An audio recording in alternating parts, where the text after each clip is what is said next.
En 2018, el científico chino He Jiankui da a conocer su experimento en donde realizó modificaciones genéticas en 3 embriones que fueron colocados posteriormente en el útero de 2 mujeres.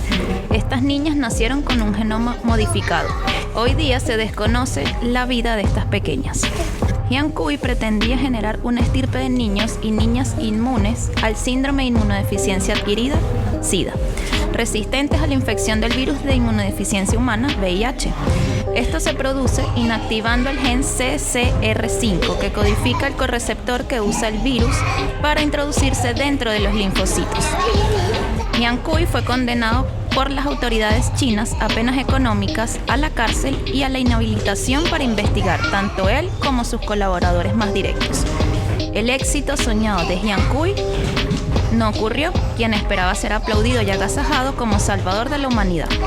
Este acabó entre las rejas. En el libro The Code Breaker de Walter Isaacson podrás conocer mucho más de los laboratorios científicos y las personas relacionadas con la creación de CRISPR, que es la base genética que llevó a este experimento.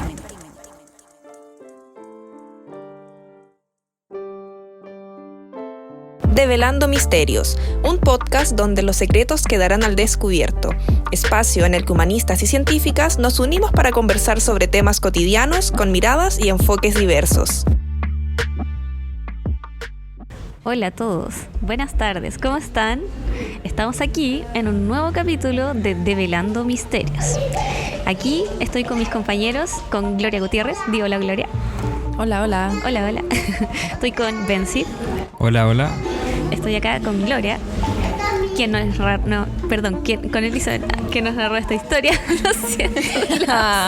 Dime hola, Elizabeth. Hola, hola. Y quien les habla, Catalina Ibáñez. Estamos aquí en La Paz, 482, y vamos a traerles un nuevo tema. ¿Nos puedes contar, Benzi, qué es este tema? Sí, estamos, como ya describía el testimonio que acabamos de escuchar, o sea, no testimonio, pero la narración que construyó Elizabeth, que queremos hablar un poco este cruce de cómo la ciencia, que se supone que es un espacio que trae luz, que trae progreso, al mismo tiempo tiene muchas sombras y que también tiene mucha oscuridad, y que a través de eso podemos darnos cuenta que existe como cierto alejamiento de lo que es moral, de lo que es correcto y de lo que muchas veces nos hace humano por buscar una verdad que es tan profunda como lo que es la ciencia. Y es por eso que queremos hablar de estos experimentos que se dieron en contextos científicos que tuvieron tratamiento poco ético. Sí, yo creo que de hecho es muy conocido, creo que de los más conocidos es lo que ocurrió cuando la Segunda Guerra Mundial en los campos de concentración nazi. Hay un médico el doctor Mengele, que es conocido por muchos.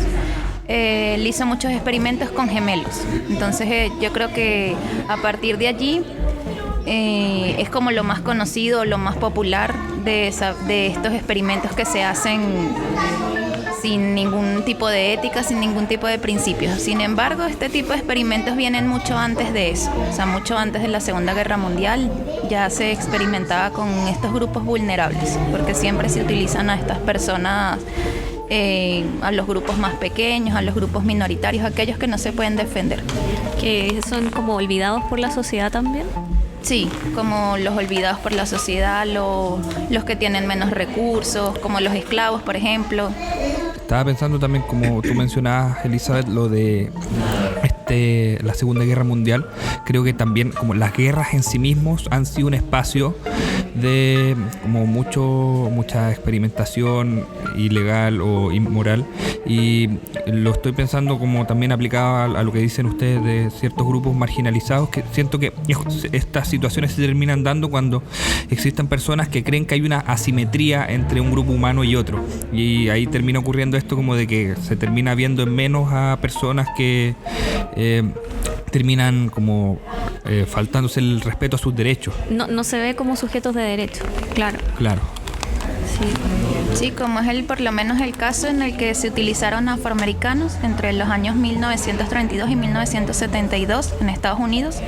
Se utilizaron a 399 afroamericanos que sufrían de sífilis y se les sometió a un experimento que les prometía una cura. Resulta que durante ese periodo de tiempo se obtuvo la cura de la enfermedad, que fue el descubrimiento de la penicilina, y nunca se les dio este tratamiento a esas personas para ver cómo evolucionaba la enfermedad. Entonces se les ocultó esa información y esas personas continuaron con la enfermedad y nunca fueron tratadas. ¿En serio? Sí. Entonces ahí vemos cómo esos grupos minoritarios son utilizados, se les prometen cosas que se les engañan, pues, para estudiar cómo funciona un medicamento o cómo evoluciona una enfermedad. Actualmente el mínimo estándar ético para este tipo de situación es que el grupo humano, que es el grupo de control, por lo mínimo se le debe estar aplicando cualquier medicamento que esté comprobado ya.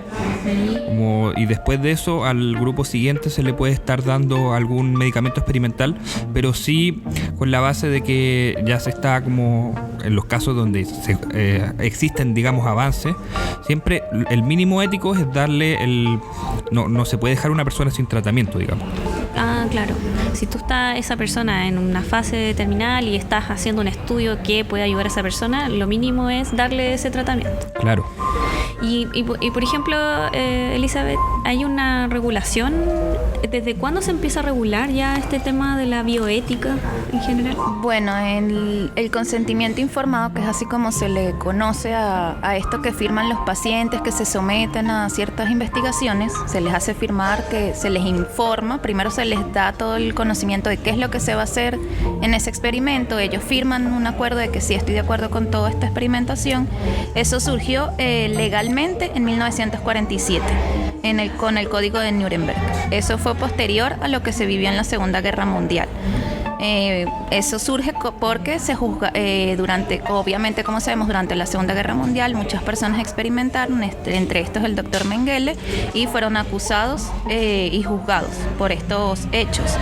Pero, sin embargo, siglos antes de esto, en 1767 se registró la primera sentencia del consentimiento informado. Lo que pasa es que en las Islas Británicas ocurrió esto, pero con el tiempo estos documentos se perdieron y es como si eso nunca hubiera ocurrido. Y se volvió a retomar luego de la Segunda Guerra Mundial y hasta hoy día, en teoría, existe esto del consentimiento informado, pero como vimos en la historia del comienzo, en 2018, hace poco, surgió este experimento en donde se hicieron cosas poco éticas.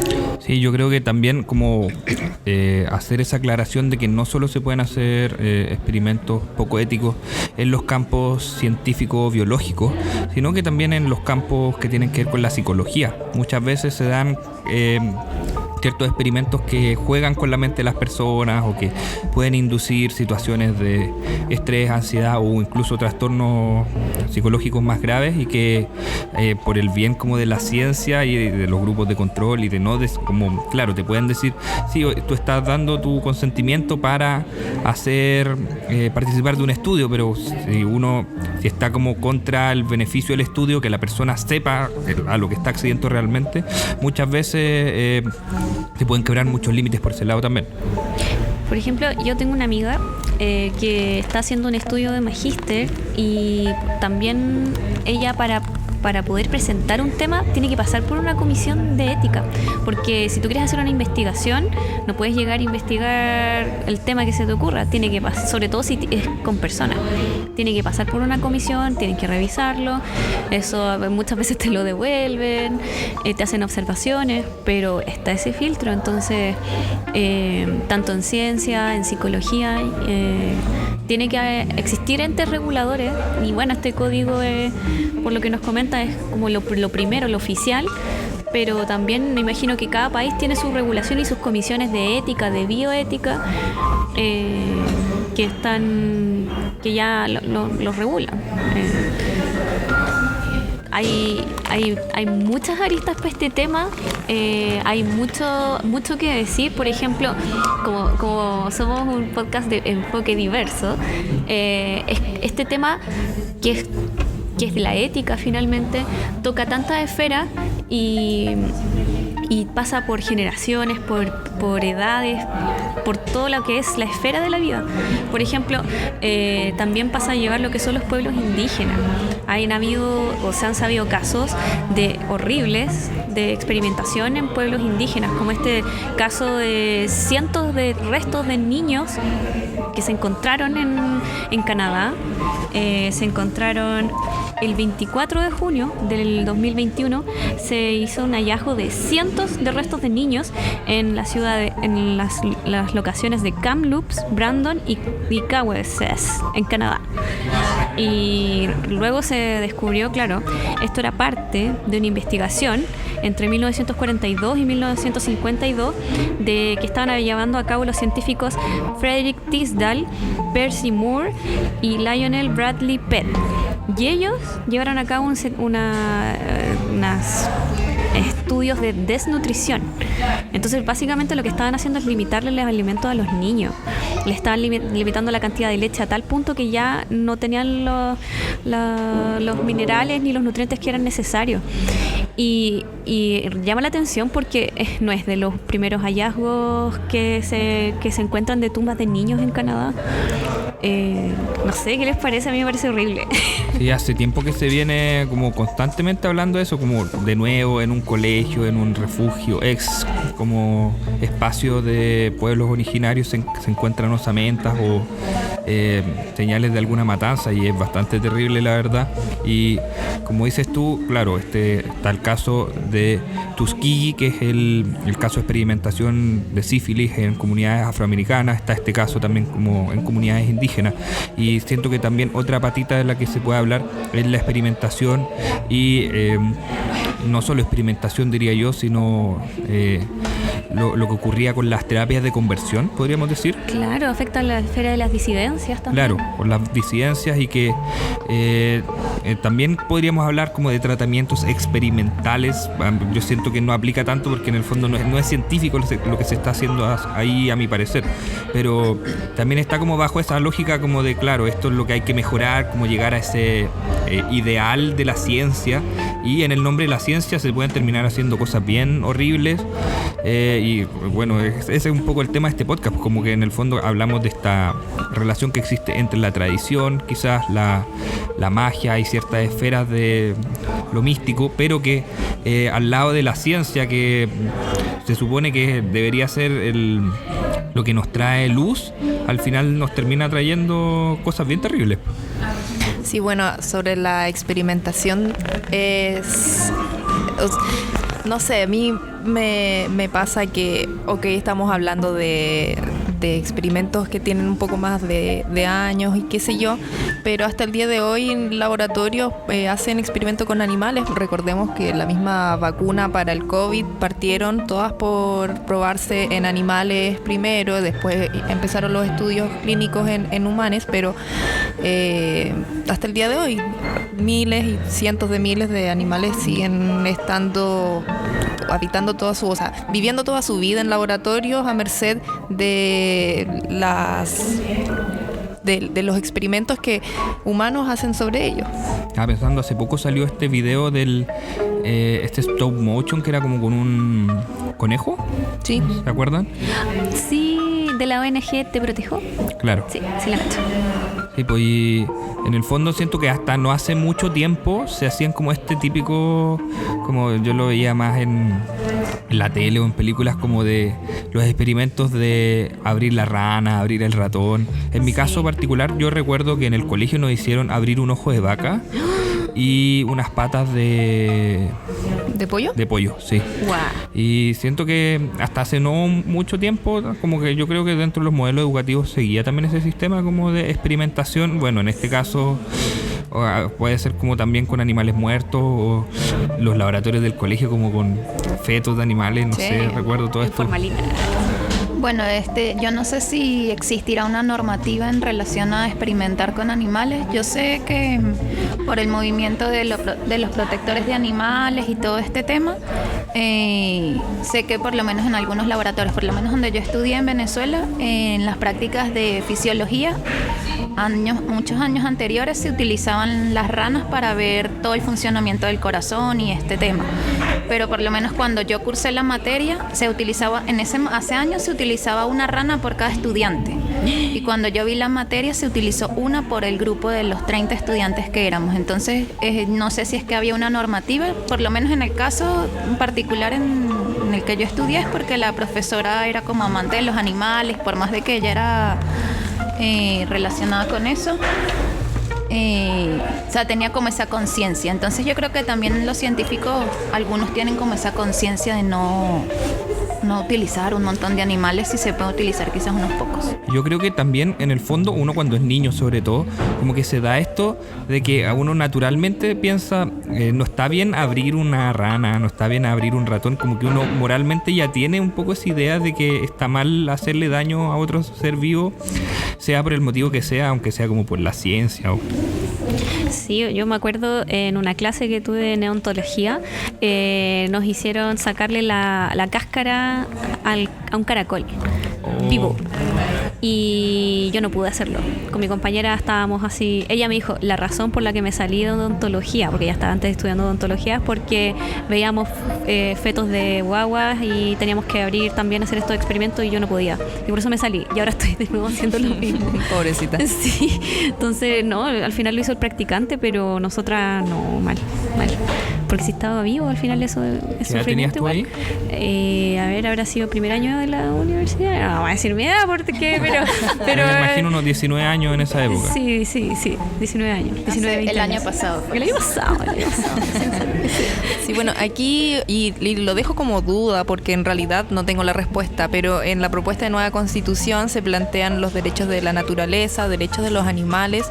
Sí. Yo me pregunto, por ejemplo, ¿los derechos de los animales están contemplados sobre la experimentación de ellos, que estén protegidos, que se pueda penalizar, o no sé, llevándolo a un extremo?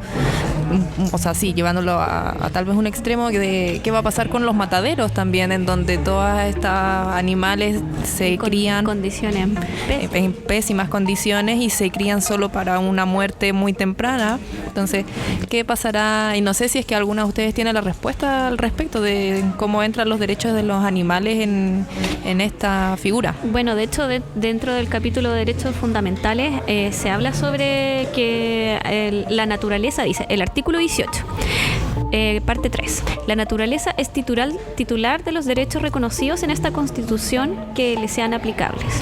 Y habla también, dice, estoy con Constitución en mano, por si acaso, así que por eso estoy aquí. No sé si se siente el ruido de la hoja, estoy hojeando. ASMR. Sí. Pero en la Constitución menciona que los animales y la naturaleza son sintientes. Sí. Entonces encuentro que es un aspecto súper positivo para esta nueva visión que queremos para el mundo.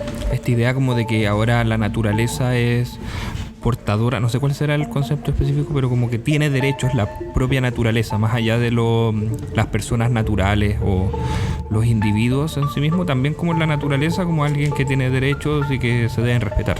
Pero eso habla también de la conciencia que hemos generado como seres humanos, de que no somos los dueños de todo, o sea, que hay una simbiosis entre la naturaleza y nosotros, entre los seres vivos, no somos los absolutos dueños de... Y que volviendo también a esta idea de la ciencia, como que en el fondo muchas culturas más tradicionales, más arraigadas a sus raíces, también tienen mucho más respeto por eso, como el ser humano no como una persona, como una entidad que puede arrasar con todo el resto a su beneficio, sino como alguien que tiene que vivir en armonía con el resto.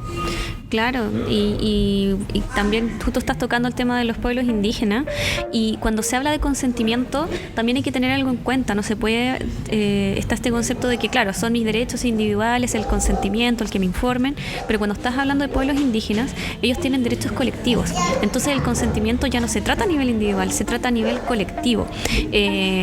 No sé, por ejemplo, igual hay estudios o casos que estaba leyendo este libro de bioética para estudio en ciencias Ciencias Sociales de CONICET, que es un taller de diciembre de 2006, y mencionan el caso de que un científico de la Universidad de Chile, durante un ritual, extrajo material de ADN de los mapuches y sin consentimiento.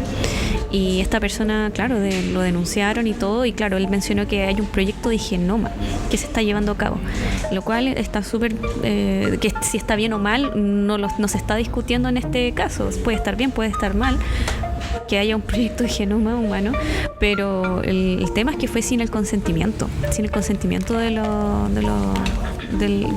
comunidad. Hay una idea ahí que también me hace ruido, me recuerda a la idea de la eugenesia, que siento que también eso de nuevo se relaciona un poco con los nazis y como la idea como de perfeccionar como a través de la ciencia, como que el ser humano sea lo más perfecto posible, y en el fondo eso igual de alguna manera yo creo que tiene ese cruce ético de que, claro, la ciencia no siempre va a ser la respuesta correcta ni va a ser la respuesta más ética respecto a temas de lo que es lo humano. Claro. Bueno, también mencionar, aprovechando, que también en la Constitución hay un artículo que habla sobre esto, lo voy a leer. El artículo 98 dice: las ciencias y tecnologías, sus aplicaciones y procesos investigativos deben desarrollarse según los principios bioéticos de solidaridad, cooperación, responsabilidad y con pleno respeto a la dignidad humana. La sintiencia de los animales, mira, fíjate, la sintiencia de los animales lo menciona, los derechos de la naturaleza y los demás derechos establecidos en esta Constitución y en tratados internacionales de derechos humanos ratificados y vigentes en Chile. O sea, todo lo que hemos estado hablando. Sí, me llama mucho la atención que se hable sobre la sintiencia de los animales, porque, como insisto, es la idea de un matadero. Esos animales sienten dolor, sienten angustia. ¿Qué se va a hacer al respecto? ¿Acaso estamos evolucionando para ser un estado vegano? O sea, es como esta visión de que ya no todo gira alrededor de los humanos. Uh-huh. No somos el centro del universo. Esa visión, como le llaman, el concepto antropocentrismo. Ya no es eso. Yo no me había dado cuenta también de esto, que en el fondo igual es muy específico como lo describe la Constitución. Y en comparación con cómo estaba todo esto descrito antes, porque como no existía tampoco una idea tan clara de como la importancia, como que casi que animal y objeto eran cosas comparables entre sí. Claro, como que eran un bien. Claro, estaba esta campaña, recuerdo, creo que de Vegetarianos Chile, de que los animales cambiaran su estatus en la ley, digamos, de que dejaran de ser inmuebles, creo que era el término. Estoy tratando de recordar, pero hubo una campaña importante que a la larga no tuvo muchos frutos, digamos, en términos legislativos hasta ahora. ¿Pero esto fue en el contexto de discusión sobre la Constitución? No, esto es mucho más antiguo. Previo. Sí, esto fue hace, no sé, 3-4 años recuerdo que estaba esta campaña. Yo también recuerdo haber visto como debates en la universidad o algo así sobre cómo cambiar la categoría legal de los animales. Sí. Yo creo que, me parece que en España ya se está tramitando ese proyecto de que los animales son sintientes. Sí. Pero aquí ahora nosotros y aún así tienen corridas de toro entre medio.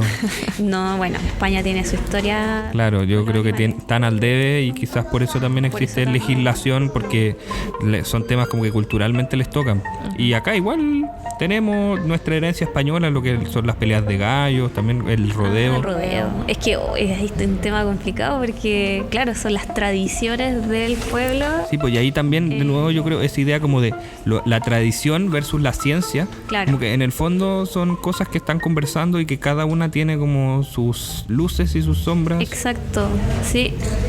No es todo blanco y negro, sí. Tienes toda la razón. Sí, pues como aquí estamos haciendo esta comparación y la tradición muchas veces es como, claro, amar a la naturaleza, conexión, pero también hay tradiciones que están medias desarraigadas quizás de estas ideas más originarias, y de esas tradiciones aparecen cosas que pueden ser medias terribles, como es el caso de las corridas de toro, las peleas de gallo. Es como, claro, pero si siempre se ha hecho, ¿cómo van a quitarnos algo que tiene, no sé, por nuestro patrimonio cultural? Exactamente, como quedarte sin herencia cultural. Claro. No, Ah, sí, ahora que se viene el 18 también. También. Sí, con la primavera que llegan las carreras de galgos también. ¿En serio? Y que sí empiezan. Las carreras de galgos también, pues claro. Y que después, cuando termina la temporada de carreras, empiezan a aparecer muchos galgos que ya no sirven para esos fines, Sí, abandonados, es y típico empiezan eso. las campañas. De hecho, creo que mismo España tiene el Día del Galgo, y que es cuando termina la temporada de carreras y de caza, que también en ese caso en España, que se deshacen de los perros y los dejan a su merced para que después, no sé, pues quedan con cachorros y los preparan hasta la siguiente temporada.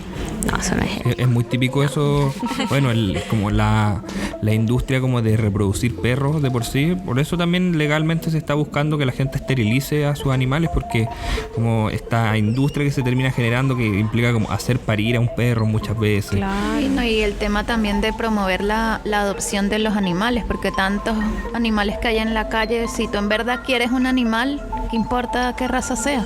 Sí. No, y también sobre los mismos perros y el tema ético, como hay muchas personas que ya hablan sobre que no es ético seguir teniendo crías de pug, por ejemplo, o de bulldog, por el tema de que tienen un hocico tan pequeño. Ah, viven menos. Y tienen una calidad de vida muy precaria.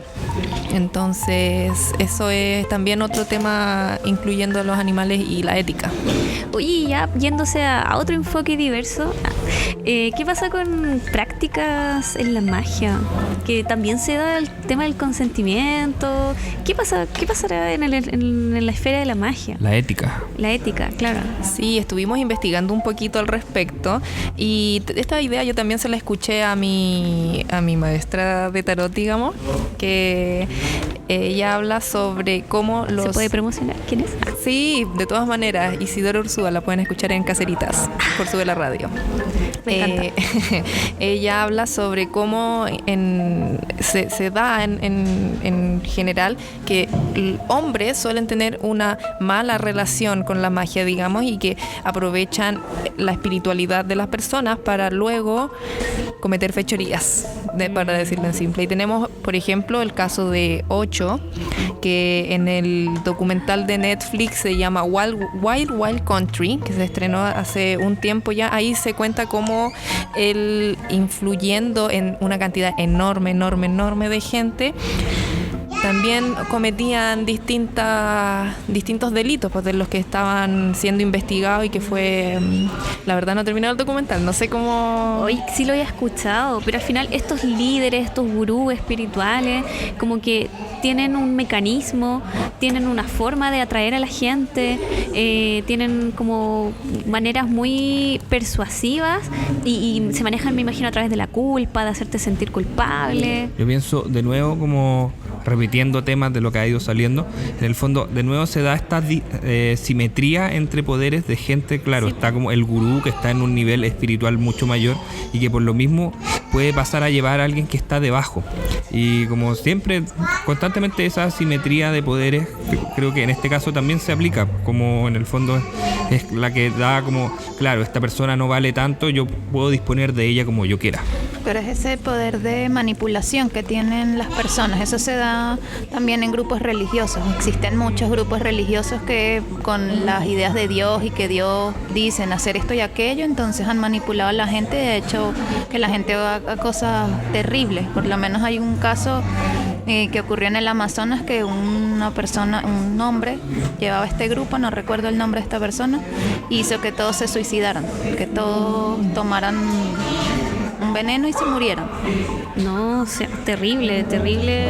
Y también me imagino que pillan a esas personas que caen en estos grupos en una situación de autoestima muy baja. Claro, situaciones de vulnerabilidad en donde las personas están buscando respuestas y las tratan de encontrar mediante la espiritualidad, y que caen con estos falsos gurús o falsos maestros que a la larga los guían en un camino que es beneficioso solo para ellos. Sin ir más lejos, acá tenemos un caso muy cercano, el Tito Fernández. Sí. Tito Fernández, uno de los más hechos recientes más comentados en este aspecto. Así que sí. No, este tema da para mucho. Y no, yo creo que ya nos quedamos sin tiempo. Sí, yo creo que deberíamos seguir conversando esto una siguiente semana, porque podríamos seguir hablando de otros temas también, que yo creo que está esa patita como de ética y magia, quizás como estamos ahí haciendo la conexión. Así que Sí, no, ya no sé si queda tiempo para Astromisterios, pero Descubre el panorama astrológico en nuestra sección Astromisterios. Sí, estamos cortitas de tiempo para darle mucho énfasis a esta sección que proponemos aquí en Develando Misterios, pero sí anunciar que empezó la temporada Virgo. por fin un poco de orden. Alguien que ponga orden a este año tan caótico, por favor, lo necesito. Sí, y yo creo que ya para la próxima semana podríamos hablar sobre Marte en Géminis, que va a estar 7 meses. 7 meses. Durante Marte en el mismo signo, porque Marte suele cambiar cada 45 días aproximadamente entre un signo a otro, y ahora, ¿por qué pasa que se queda 7 meses en el mismo signo de Géminis? Escúchelo, descúbrelo en el próximo episodio de Develando Misterios. Bueno, con esto nos despedimos. Chao, chao a todos. Chao, que pasen una buena semana. buenas noches. Bueno, Muchas gracias por escucharnos. queremos agradecer también al Laboratorio La Paz, que nos da el espacio, los insumos, los materiales, el conocimiento, todo. Y muchas gracias por acogernos. Adiós. Develando Misterios es patrocinado por Lepis Max, un lugar donde encontrarás productos de papelería 100% personalizados. Síguenos en Instagram, @LepisMax. La noche se vuelve a cubrir y todos sus secretos se esconden nuevamente. Acompáñanos la próxima semana para un nuevo capítulo de Develando Misterios.